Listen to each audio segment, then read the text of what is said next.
अस्सलाम वालेकुम viewers, एएचएल reviews के साथ मैं हूं अब्दुल हमीद नगरा। नाज़रीन, जैसे मैंने कहा था कि गाय बगाए आप लोगों के साथ मुख्तलिफ मौज़ूआत पर बात होती रहेगी। तो आज हम बात करेंगे। मेरे साथ दो सीनियर साहब इस वक्त मौजूद हैं। इनमें से एक जो है रफ़ी भुट्टा साहब हैं, इनका ये लंबे अरसे से सहाफ़त कर रहे हैं, और दूसरे राना अबरार खालिद हैं, ये भी एक तवील अरसे से सहाफ़त के शोबे से वाबस्ता है। और ये राना अबरार खालिद के हवाले से बताता चलूँ कि ये इकॉनमी के एक्सपर्ट रिपोर्टर जो है वो इस्लामाबाद के अंदर समझे जाते हैं, और ये हमारे सीनियर हैं और इनकी बड़ी अच्छी खासी ग्रिप है इकॉनमी के हवाले से। गुज़श्ता दिनों में इन्होंने एक सवाल जो है वो किया था कैबिनेट डिवीजन से कि वज़ीर आज़म को जो सरकारी तहफ़ मिलते हैं मुख्तलिफ़ ममालिक से, उसकी तफ़सीलात इन्होंने मांगी थी, और वो ख़बर जो है बड़ी हिट हुई, और उसके हवाले से बड़ी लेदोई हुई, और वो मामला जो है अब कोर्ट में है, और राना अब्रार खालिद जो है वो पेशियाँ भी अब उस हवाले से भुगत रहे हैं और जा रहे हैं वहाँ पे। उसमें इनकी इस वक्त क्या कैपेसिटी है उससे बात करेंगे, इस खबर का बैकग्राउंड जानेंगे कि इनके जहन में वो ख्याल कैसे आया, और जो इन्होंने तफसीलात मांगी थी उसका क्या बैकग्राउंड था, और अब उसके क्या स्टेटस है। जबकि रफ़ी भुट्टा साहब से मैं इस पे काउंटर आर्गूमेंट मांगूंगा कि वो चूँकि ये तमाम इशूज़ जो है वो भी कवर करते रहते हैं शहर इक़्तिदार में, और सियासत पर बड़ी गहरी नज़र होती है, तो इसके क्या इम्पैक्ट्स पड़ सकते हैं इस खबर के। तो इस पर आज हम बात करेंगे। राना अब्रार खालिद साहब, आप बताएंगे कि ये कैसे आपके जहन में इस टॉपिक की ये खबर के हवाले से बात आई, और आपने किस तरीके से किस इदारे को रुजू किया, और आपको क्या रिस्पॉन्स मिला, और अब इसका क्या स्टेटस है। ये 1 साल पुराना मामला है। 23 नवंबर 2020 को मुझे सोर्सेज की तरफ से, हमारे सोर्सेज होते हैं जो इंफॉर्मेशन मिलती है, तो मुझे इंफॉर्मेशन कोई मिली कि बेकायदगियाँ हुई हैं जो वजीर आजम को गैर मुल्की सरबराहान से तोहफे मिले थे उनके गैर मुल्की दौरों के दौरान। तो उनकी जो रिटेंशन है उसमें कुछ बेकायदगियों की मुझे सोर्स से कंफर्म हुआ था कि ऐसी इंफॉर्मेशन है। और इसके अलावा कुछ सबूत मैंने अपने ज़राए से हासिल किए, अपनी कोशिश से हासिल किए, जो कि मेरे पास मौजूद है। तो मैंने ऑफिशियल इंफॉर्मेशन लेने के लिए access right of access to information 2017 के तहत, जिसके तहत हर शहरी इंफॉर्मेशन मांग सकता है किसी भी सरकारी महकमे से, मैं उसके तहत इंफॉर्मेशन मांगी, एक आरटीआई रिक्वेस्ट जनरेट की और कैबिनेट डिवीजन को मांगी, सेक्रेटरी कैबिनेट डिवीजन के नाम पर। उस कानून के मुताबिक हर महकमा पाबंद है कि 10 दिन के अंदर मांगी गई इंफॉर्मेशन फराहम करे। उस कानून में लिखा हुआ है कि अगर इंफॉर्मेशन एक से ज्यादा दफातर में मौजूद है या उसका रिकॉर्ड कहीं और है, कॉम्प्लिकेटेड है, उसको सॉर्ट आउट करना है, तो इस सूरत में वो महकमा एप्लीकेंट को इन्फॉर्म करे कि हमें मजीद 10 दिन चाहिए, आपको मतलब 20 दिन के अंदर हम इंफॉर्मेशन प्रोवाइड कर देंगे। लेकिन हुआ ये है कि कैबिनेट डिवीजन, जो कि सरकारी महकमा है जिसके इंचार्ज मिनिस्टर वजीर आजम इमरान खान है, वो मुसलसल डिनाइल करता रहा और टाइम गेन करता रहा, डिले टैक्टिक्स यूज करता रहा। मतलब मैं आपको बताऊं कि जो मेरी पहली आरटीआई रिक्वेस्ट थी जिसका जवाब 10 दिन के अंदर आना चाहिए था, उसका जवाब मुझे 35 दिन के बाद आया। और वो जवाब क्या था? वो था डिनाइल। अगर आपने डिनाइल ही भेजना है कि हम ये इंफॉर्मेशन आपको नहीं दे सकते, तो वो पहले दिन आप भेज सकते हैं। उसके बाद ये हुआ कि मैंने right of access to information act 2017 के तहत पाकिस्तान इंफॉर्मेशन कमीशन में अपील की कि मुझे ये इंफॉर्मेशन नहीं दी जा रही और मेरा राइट बनता है कि ये इंफॉर्मेशन दी जाए।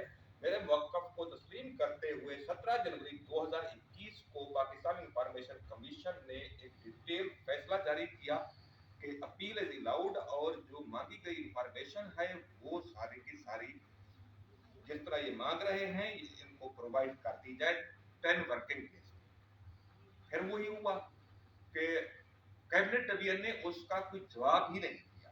फिर मैंने 3 मरतबा पाकिस्तान इंफॉर्मेशन कमीशन में अमल दरामद की दरखास्तें दी, जिसके ऊपर वक्तन फवक्तन कमीशन ने डायरेक्टिव जारी किए। किसी के ऊपर डायरेक्टिव जारी किए कि 7 दिन के अंदर इंफॉर्मेशन आप प्रोवाइड कर दें, किसी में 5 दिन का है, किसी में 3 दिन का है, लेकिन फिर भी इंफॉर्मेशन मुझे नहीं दी।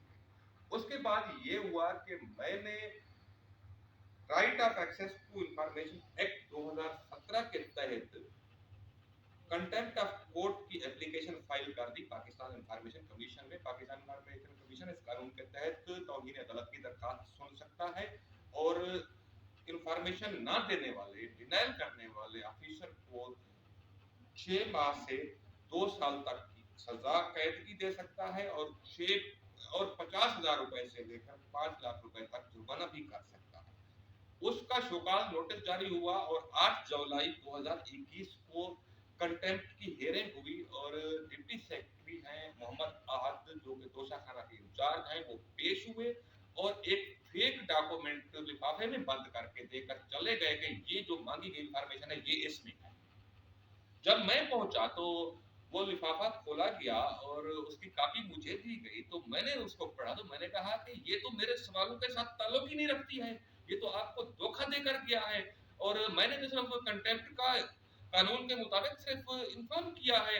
असल मुद्दई तो कमीशन है जिसके ऑर्डर को वायलेट किया है इन्होंने, और अब डिसीव करके, धोखाधड़ी करके कमीशन के साथ ये ऑफिसर चला गया है। मैंने ये रिटर्न में इन्फॉर्म किया और अब सिचुएशन ये थी कि मेरी तौहीन अदालत की दरखास्त पर कमीशन ने फैसला देना था। मतलब ये है कि सजा होनी थी उस ऑफिसर को। तो हुकूमत पाकिस्तान, बल्कि फेडरेशन ऑफ पाकिस्तान 20 सितंबर 2021 को इस्लामाबाद हाई कोर्ट में चली गई रेड पिटीशन देकर। अच्छा, मुख्तलिफ इतराजात और इल्जामात की जद में हूँ मैं इस वक्त, क्योंकि मेरा जुर्म है कि मैंने इंफॉर्मेशन कि जी इसके पीछे कौन हो सकता है, इसके पीछे कौन हो सकता है। इसका सबसे बड़ा सबूत ये है कि 23 नवंबर 2020 से लेकर 20 सितंबर 2021 तक ये बनते हैं 10 महीने। 10 महीने में मैंने कोई भी चीज लीक नहीं की, किसी अपने कुलीग को भी नहीं बताया कि मैंने ये इंफॉर्मेशन डिमांड की हुई है। आप इस स्टोरी पे काम कर रहे हैं या मैं स्टोरी पर काम कर रहा हूँ। दुनिया को पता चला या सियासी जमातों को, अपोजिशन जमातों को उस दिन पता चला जिस दिन federation of Pakistan through secretary cabinet division through attorney general of Pakistan Islamabad high court में गई और पिटीशन फाइल हुई। तो कोर्ट रिपोर्टों को जो वहां पर मौजूद होते हैं, जिनकी ड्यूटी होती है, असाइनमेंट होती है, उनको पता चल गया और उन्होंने कापीज निकलवा ली और उन्होंने अपने अपने इदारे में स्टोरी दी, टिकर भेजे और इससे जो है ना एक ब्रेकिंग न्यूज बनी और फिर उसके ऊपर सियासी लीडरों के भी सवालात आए, कमेंट्स आए, मुख्तलिफ सोशल मीडिया के ऊपर भी चला है। लेकिन जो पिटीशन है उसका मैं ऊपर में आता हूँ कि उस पिटीशन में फेडरेशन ऑफ पाकिस्तान ने यह इतराज किया है कि नंबर एक कि ये क्लासिफाइड है। क्लासिफाइड का मतलब होता है खुफिया। कब की क्लासिफाइड है? 2015 उस वक्त के वजीर आजम नवाज शरीफ ने फ्रीडम ऑफ इंफॉर्मेशन ऑर्डिनेंस 2002 के तहत इसको खुफिया डिक्लेयर किया था। अब मैं इस नए पाकिस्तान के वजीर आजम से सवाल करने में जाने पूछता हूँ जो रियासत मदीना का दावेदार है कि आप एक ऐसे वजीर आजम के डायरेक्टिव का सहारा लेकर उसके पीछे छुप रहे हो। माजी में आप कहते हैं कि ये स्टे ऑर्डर का सहारा लेकर उसके पीछे छुपते हैं। वो वजीर आजम सुप्रीम कोर्ट ऑफ पाकिस्तान के फैसले के तहत नाअहल हो चुका है। आप कहते हैं ये डाकू हैं, ये चोर हैं, हम इनसे हाथ मिलाना भी गवारा नहीं करते, लेकिन उस डाकू, चोर और नाअहल वजीर आजम के फैसले को ये तस्लीम कर रहे हैं, उसको ओबे कर रहे हैं। लेकिन उसका लीगल एस्पेक्ट ये है कि वो डायरेक्टिव था साबका वजीर आजम नवाज शरीफ का फ्रीडम ऑफ इंफॉर्मेशन ऑर्डिनेंस 2002 के तहत, लेकिन उसके बाद 2017 में पार्लियामेंट ने आइन में तरमीम करते हुए right of access to information act 2017 मंजूर किया, जिसकी शेक नंबर 29 में वादे तौर पर लिखा हुआ है कि freedom of information ordinance 2002 has been repealed. Repealed का मतलब होता है रद्द कर देना, मुस्तरद कर देना, वो खत्म हो चुका है। मेरा सवाल ये है हुकूमत पाकिस्तान से, बल्कि फेडरेशन से, कि जब एक कानून खत्म हो चुका है, रिपील हो चुका है, तो उसके तहत 2015 में वजीर आजम की तरफ से इंफॉर्मेशन को क्लासिफाइड डिक्लेयर करने का जो ऑर्डर है वो कैसे इस वक्त वैलिड हो सकता है, नंबर एक। नंबर दो, पिटीशन में मौक़िफ़ है हुकूमत पाकिस्तान का बल्कि फेडरेशन का कि जी ये जो इंफॉर्मेशन मांगी है गैर मुल्की सरबराह से वजीर आजम को गिफ्ट मिले हैं और उन्होंने कितने अपने पास रख लिए, कितना तोशाखाने में जमा कराया, कितने पैसे अदा किए, उसके स्पेसिफिकेशन क्या है, इसके नतीजे में पाकिस्तान के मफाद को नुकसान पहुंचेगा और उन मुल्कों के साथ पाकिस्तान के ताल्लुकात खराब होने का खदशा है और मीडिया टाइप को। मेरा सवाल ये है कि जी इस वक्त हम एक ये हमारे फोटोग्राफर एसोसिएशन है उसके सदर है, ये कोई बात करना चाह रहे थे लेकिन हम अपना वीलॉग भी कर रहे हैं। तो ये वीलॉग करने के बाद सुहेल मलिक साहब आपकी बात जो है हम सुनते हैं।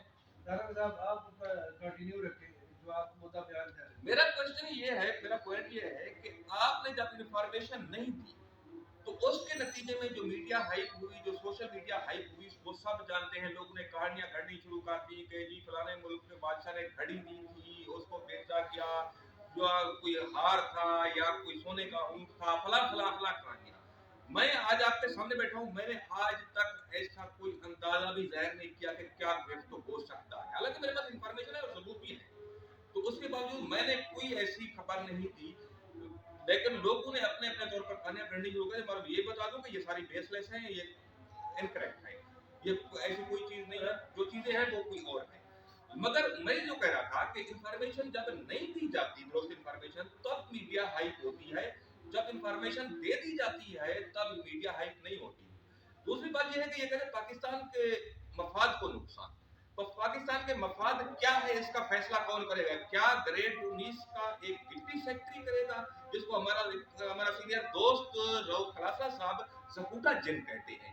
क्या ये जकूटे जिन जो बैठे हैं ये फैसला करेंगे कि पाकिस्तान का मफाद क्या है, या पार्लियामेंट ऑफ पाकिस्तान फैसला करेगी? पार्लियामेंट ऑफ पाकिस्तान ने right of access to information act 2017 मंजूर किया, आइन में तरमीम करते हुए आईनी हक किया गया हर शहरी को कि क्या है पाकिस्तान का मफाद। उन्होंने लिखा है कि पाकिस्तान का मफाद है कि जो फॉरेन रिलेशन है वो स्टेट टू स्टेट है, पर्सन टू पर्सन नहीं है। ये इंफॉर्मेशन मैं ले सकता हूँ। और दूसरी बात ये है कि बल्कि आखिरी बात, मैंने तो किसी मुल्क का नाम नहीं पूछा अपने आरटीए रिक्वेस्ट में, और ना ही किसी हेड ऑफ स्टेट का नाम पूछा है। मैंने सिर्फ ये पूछा है कि फॉरेन हेड्स ऑफ स्टेट से कौन कौन से तोहफे मिले और उनमें से वजीर आजम ने कौन कौन से रिटेन कर लिए और कौन कौन से तोशाखाना में जमा कराएंगे। जब आप इंफॉर्मेशन देंगे और किसी मुल्क का नाम नहीं आएगा, किसी हेड ऑफ स्टेट का नाम नहीं आएगा, तो किसके साथ आप खदशा जाहिर कर रहे हैं कि किस मुल्क के साथ रिलेशन खराब हो सकते हैं पाकिस्तान के? राना साहब आपकी बात तफसील से सुनी है, आप क्या समझते हैं कि ये खबर तो अपनी जगह पे जो इंफॉर्मेशन मांग रहे हैं बिल्कुल ठीक है, इनका मांगना राइट है, लेकिन जो इस इंफॉर्मेशन देने के पीछे जो एक तूफान खड़ा हो गया, इसको आप किस नज़र से देखते हैं? और क्या सहाफ़ी जो है वो जब कोई खबर और स्टोरी पे काम कर रहा होता है तो उसको इस तरह के थ्रेट्स जो है वो मिलना आम सी बात है? और आपका कैसा एक्सपीरियंस रहा है और खासकर इस खबर के हवाले से आप क्या राय रखते हैं वो बताइए। बहुत शुक्रिया अमीर भाई। सबसे पहले तो मैं आपका शुक्रिया अदा करता हूँ कि आपने मुझे इस बात की खुशी हुई कि राणा साहब को बुलाया और मेरे साथ मेहमान है जी, और मैं राणा साहब मेरे लिए बहुत काबिल एहतराम है। और दूसरा मैं आपके प्लेटफॉर्म से सबसे पहले जो है वो राणा साहब को मैं ज़ाती तौर पर जानता हूँ, और मुझे जो है वो चंद एक जर्नलिस्ट हैं जिनके न्यूज़ के ऊपर मैं पूरा रिलाई करता हूँ।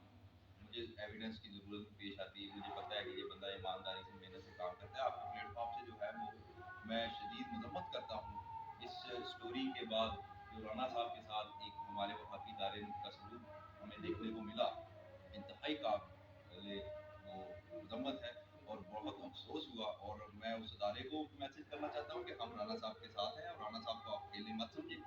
और दूसरा मैं वज़ीर आज़म साहब से ये मुतालबा करना चाहता हूँ आपके प्रोग्राम के तौर से कि जनाब प्राइम मिनिस्टर साहब, आप इस बात का नोटिस लें कि ये इदारे जो हैं वो आपकी खुशनुदी के लिए, आपको खुश करने के लिए, आपकी खुशामद में हमारे साथी भाई के साथ एक ऐसी अच्छे हथकंडे इस्तेमाल कर रहे हैं, चादर और चार दीवारी का तकद्दस पमाल हो रहा है। इस तरह रियासत मदीना जो है वो نہ کبھی تھی ماضی میں اس کی کوئی اگزامپل نہ آئندہ ہوگی. ریاست مدینہ کی آپ اگزامپل دیتے ہیں تو ریاست مدینہ میں ایسا نہیں ہوتا. تو آپ نوٹس لیں اس بات کا جنہوں نے یہ آپ کو علم میں لائے بغیر کیا. دوسرا میں جہاں تک آپ کے کوشچن کی بات ہے اور سوری پاکستان جرنلسٹ کونسل کا میں بہت شکریہ ہوں کہ انہوں نے رانا صاحب کے ساتھ جو ہے اس بات کی مذمت کی اور بڑا ایک مطلب اور باقی دیگر تنظیموں نے بھی ان کے ساتھ رابطے کیے اور ان کا بھی میں مشکور ہوں یہاں پہ. جہاں تک آپ کے سوال کا تعلق ہے کہ اس طرح کے تھریٹس جو جرنلسٹوں کو آتے ہیں تو ایک ٹائم تھا میں کرائم بیٹ کرتا تھا تو اس میں ہمارا تو وہ دور بھی ایسا تھا. جنرل پرویز مشرف اس وقت برسر اقتدار تھے. وہ غیر آئینی طریقے سے آئے. یہ سب کو پتہ ہے. وہ بات رپیٹ کروں گا تو ایک لمبی بحث چلی جائے گی, بات اور نکل جائے گی. اس ٹائم ٹیررزم کے اگینسٹ جو ہے وہ ہم رپورٹنگ کرتے تھے بینگ کرائم رپورٹر. اور تو کوئی نیوز نہیں ہوتی تھی. چوری ڈکیتی تو روٹین کی باتیں ہیں وہ تو چلتی ہیں. تو ٹیررزم جو ہے وہ بڑے عروج پر تھی اور مطلب اسلام آباد میں جگہ جگہ پہ دھماکے ہوتے تھے. تو اس دوران ہمیں بھی تھریٹس ملے اور ٹیررسٹوں سے ملے. ٹھیک ہے. اور ہم نے اس ٹائم اسی طرح جو ہے وہ ہمارے ساتھی بھائیوں نے ایک دوسرے کا ساتھ دیا, ایک دوسرے کے بازو بنے اور ہم نے ان کو کہا کہ ہم حق اور سچ کی بات نہیں چھوڑ سکتے. آپ ہمیں جان سے مار دیں, جو رات قبر میں ہے وہ باہر نہیں ہے اور اللہ کے سوا کسی سے ڈرنا بھی نہیں. ٹھیک, یہ کیسا مطلب ایک طرف آپ کہتے ہیں کہ ہم شریعت نافذ کر رہے ہیں اور دوسری طرف آپ حق اور سچ کی بات کروا رہے ہیں. تو وہ خیر جہاں تک اس سٹوری کا معاملہ ہے کہ رانا صاحب نے جو سٹوری دی ہے تو بالکل ٹھیک سٹوری دی ہے. یہ ان کا رائٹ ہے انفارمیشن لینا, اس میں کوئی دو رائٹ ہے نہیں. اگر کسی بندے کو تکلیف ہوئی ہے اس بات سے تو وہ اپنی اصلاح کرے, وہ غلطی پر. ٹھیک ہے. لیکن ایک اس میں چیز جو ہے وہ یہ میں ضرور کہنا چاہوں گا کہ پرائم منسٹر کا ایک ٹینیور ہوتا ہے آئین. ٹھیک ہے. اس ٹینیور کے دوران اس کو یا اس کی کسی فیملی ممبر کو باہر سے گفٹ ملتے ہیں دوسری کنٹریز کی, جو اس کے ہم منصب ہوتے ہیں وہ گفٹ تحائف دیتے ہیں. ماضی میں بھی ملتے رہے ہیں اور ماضی میں بھی ایسی سٹوریاں ہمارے سامنے آئی ہیں جس میں یوسف رضا گیلانی صاحب کی اہلیہ کے گلے کا ہار بڑا مشہور ہوا اور اس پر جو ہے وہ اچھی خاصی اور اس پہ عمران خان نے سب سے زیادہ شور مچایا. اور اس پر موجودہ جو وزیر اعظم ہیں عمران خان صاحب, اور انہوں نے بالکل اس ٹائم جو ہے وہ بالکل بات کی تھی. اب وہی بات رانا صاحب ہمارے دوست کر رہے ہیں. لیکن اس میں ایک بات ہے کہ جب گیلانی صاحب کی بات ہوئی تو گیلانی صاحب کا ٹینور ختم ہونے والا تھا. ٹھیک ہے. اور ختم ہونے کے بعد وہ ایشو کریٹ ہوا, وہ سٹوری بریک ہوئی. ابھی عمران خان کے ساتھ فرق یہ ہے کہ یہ ابھی ان کے پاس ٹائم ہے آئینی طور پہ. ہے ٹائم جو حالات چل رہے ہیں. اب وہ پھر آپ دیکھیے, آپ بیچ میں شرارتیں بھی کرتے ہیں, ہمارے دوست ہیں بڑے پیارے, اور ٹائم ابھی مجھے ہے. لگتا ہے کہ رانا صاحب کی سٹوری جو ہے نا کہ بیس نہ بن جائے کہ نہیں وہ اس لیے نہیں بن سکتی کہ یہ میں یہ سمجھتا ہوں ذاتی طور پہ آنے والے دنوں میں میں یہ دیکھیں گیلانی آپ نے خود گیلانی صاحب کا ذکر کیا. رانا صاحب نے اس چیز سے دعا ہے کہ وہ گیلانی صاحب کو اس سٹوری کی وجہ سے دینے پڑ کر بڑا معاملہ خراب ہے اور ان کو بڑی دعا کہی ہے. گورنمنٹ عمران خان جب اقتدار سے گئے تو اور یہ چیز سامنے آئی تو میرا بھی خیال کہ اس سے کم امپیکٹ آئے گا بلکہ اس سے زیادہ آئے گا. بالکل آپ صحیح کہہ رہے ہیں. دیکھیں یہ تو بالکل ایک غلط فہمی لوگ دور کر دیں کہ کسی کی بات کا کوئی اثر نہیں ہوتا. ہر بات کا کوئی نہ کوئی اثر ہوتا ہے اور کہیں نہ کہیں ہوتا ہے. اب جن لوگوں نے گیلانی صاحب کے بعد معاملے کے بعد پیپلز پارٹی کو ووٹ نہیں کیا, سپورٹ نہیں کیا, دے آر دا رانگ, تو وہ اب پی ٹی آئی کو بھی نہیں کریں گے. یہ ہو نہیں سکتا. ٹھیک ہے. اور دوسرا یہ ہے کہ گیلانی صاحب کے پاس تو فیو منتھس تھے. موجودہ وزیر اعظم کے پاس ابھی آئینی طور پہ اپنے ٹینور کے جو 2-1 سال ہیں ابھی بتایا. اور یہ پہلے ذرا سٹوری بریک کر دی. میرے دوست ہیں, بھائی ہیں, اگر یہ میرے ساتھ مشاورت میں ہوتے تو میں ان کو کہتا کہ اس کو تھوڑا سا ابھی روک کے اس پہ مزید ہم کام کرتے ہیں. میں اس پر بات کرنا چاہتا ہوں کہ ہمارا دیکھیں ہمارا کام حکومتوں کو گرانا اور بنانا نہیں ہے. Let me complete. بات یہ ہے کہ اگر عمران خان بطور وزیر اعظم اپنا ٹینور پورا کر چکا اور وہ وزیر اعظم ہاؤس کا مقیم نہیں رہا یا جانے والا ہے, کوچ کرنے والا ہے, اور اس نے توشہ خانہ میں گفٹ جمع نہیں کرائے ہیں تو ہی از گلٹی میرے نزدیک.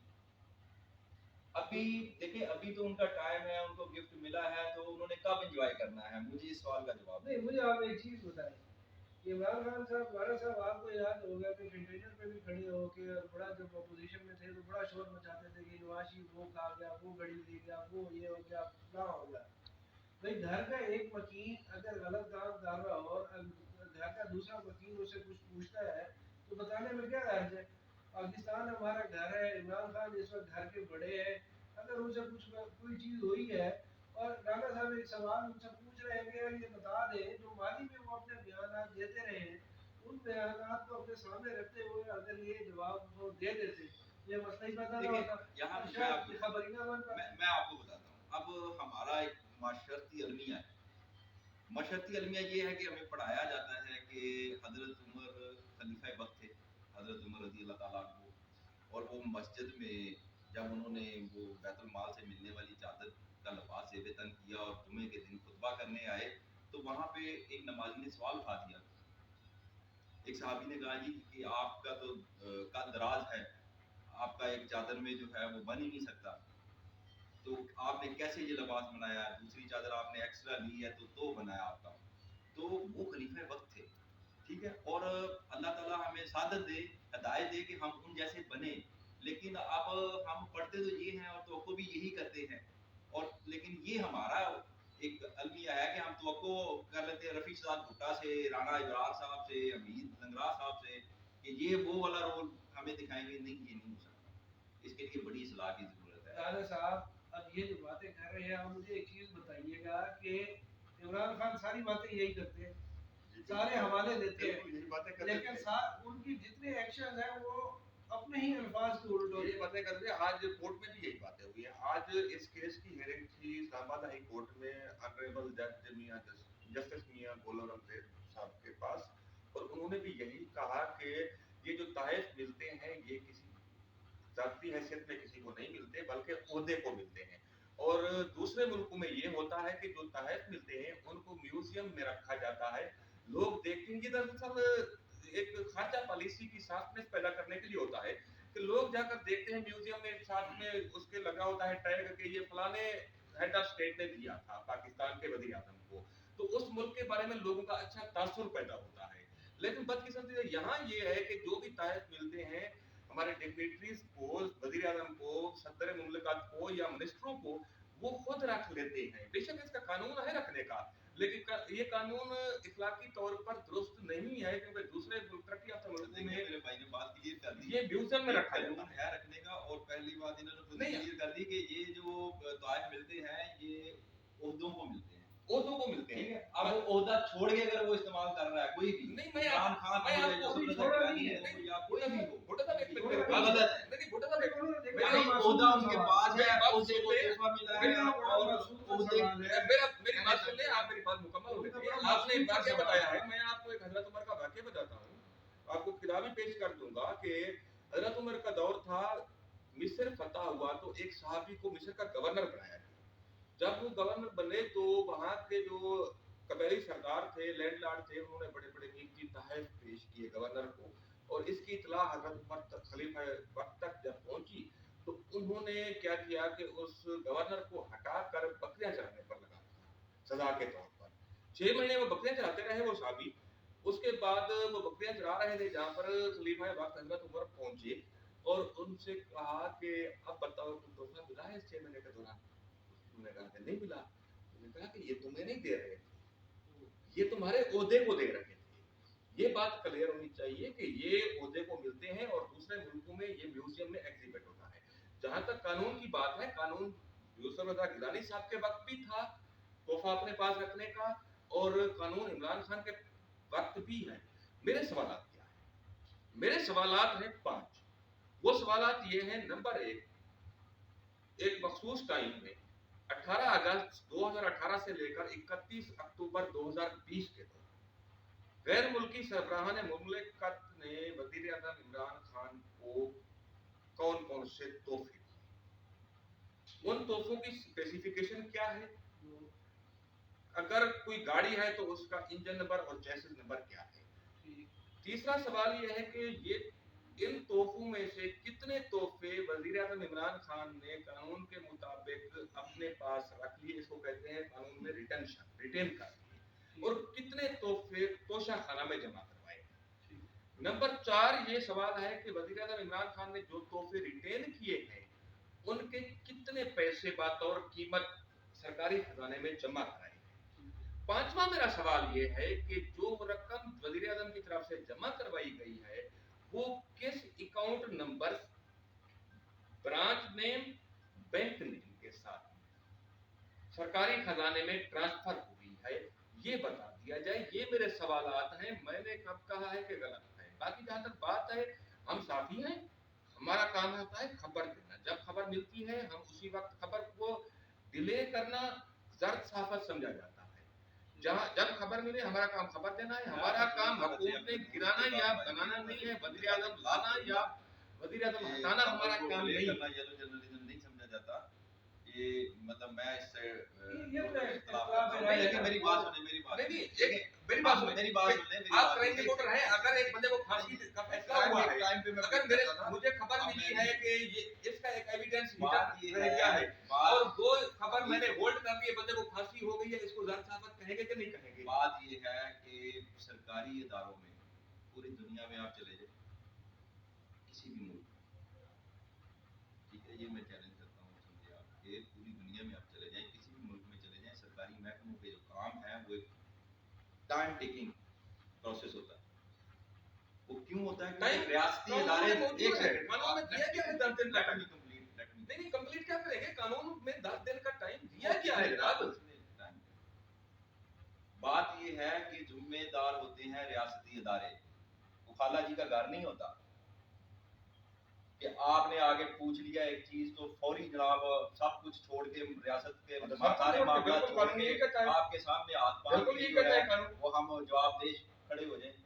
आप रिटर्न फाइल करें, ठीक है, उसका जो है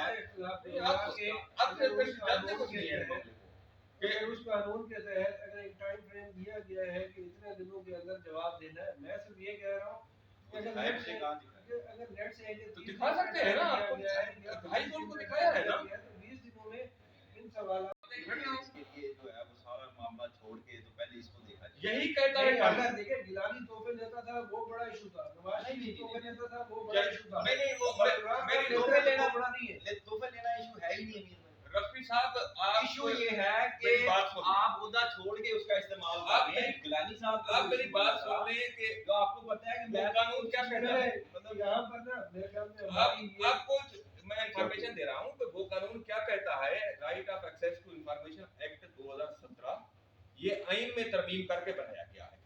ये कहता है कि हर महकमा अपना ग्रेड 21 का एक ऑफिसर तैनात करे, उसका डेजिग्नेशन होगा पब्लिक इंफॉर्मेशन ऑफिसर, जो इस कानून के तहत मांगी गई इंफॉर्मेशन को डील करेगा।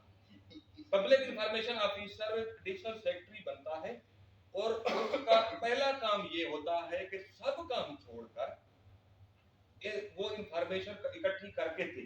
आपने बिल्कुल गलत कही है, ये बहुत सारा आपकी ये रिपोर्ट या आपका इंफॉर्मेशन नहीं है ना उसके पास, और भी बहुत काम है और कोई काम उसके पास नहीं है, उस बात की दिखा लेता है। राजा साहब की सिटिंग हम यहाँ पे इख्तिताम करते हैं और अगली दफा जो है हम दोबारा बैठेंगे और इसी जब अगली समाअत होगी तो हम फिर इस टॉपिक पर दोबारा बात करेंगे और आप दोनों की जो इख्तिलाफ राय है सरकारी मामला के चलाने के हवाले से इस पर अलग से जो है हम बैठक करेंगे। व्यूअर्स, आपने इस मुतल्लिका इशू पे जो है वो दोनों सीनियर सहाफ़ियों की राय सुनी है। आज के लिए यही हमारी जानिब से जो एक इशू था उस पर हमारी राय आप तक पहुंची। मज़ीद इंशाअल्लाह टॉपिक्स पर अगले दिनों में आपसे फिर दोबारा बात